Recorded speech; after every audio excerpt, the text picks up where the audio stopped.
Magre-review tayo, mga idol. Kasama na yung pagbanggit doon sa mga bago nating nilagay dito sa bagong CF Moto 450 na ating inavail.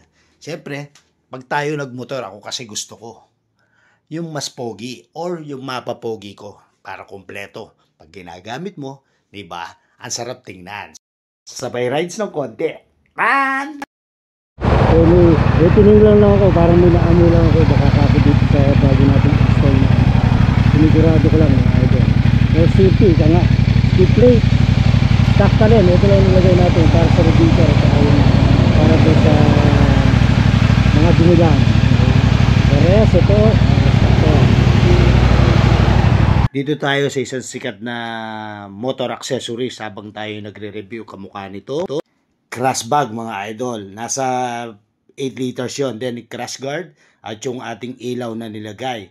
Then syempre meter cover para sa sun guard protector yan mga idol. Yan, naglagay na rin tayo niya. Yung Motowolf para sa cellphone holder at Insta. Then yung sticker, anti-skid sticker, tank lock, fuel, luggage, bracket mga idol. Yan, nabili din natin yan sa online, sa Shopee.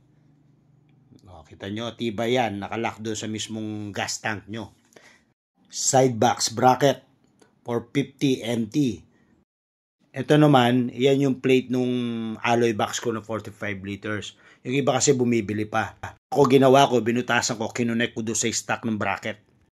Yung side box bracket mga idol, binutasan namin doon sa fairings kasi may naka-adya na butas yun. Bubutasan mo lang para mas matibay at kukonek mo doon.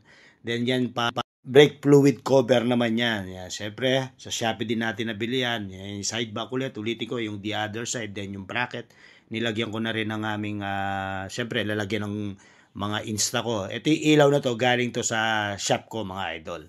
Front shield engine cover, pan, protector, cap, radiator, grill guard mga idol. Yan. Ako na rin naglagay niyan.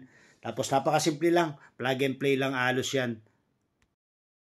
Yan, ikutan pa natin para mas makita nyo pa ng mas maganda at mas clear yung mga balak nyong ilagay. Then yun, yung piyaya yun, yung horn, pinalagay na rin natin sa CF Moto Laos yan.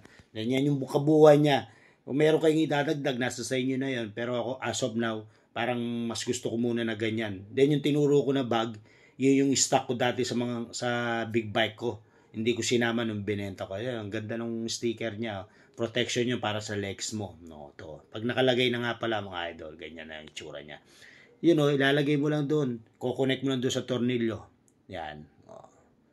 Tapos pag on mo, may cover. Mas maliwanag kahit maaraw. Mas maliwanag yung iyong monitor. O diba ang pogi na CF? Yan. O then yan, start. Ready to go na yan. Nasa sa inyo na mga idol kung ano pa yung gusto nyong idagdag ha. Ito, stock na yan. Napaka-pogi. Wala na akong balak palitan kasi nga D2P yan. For enduro talaga.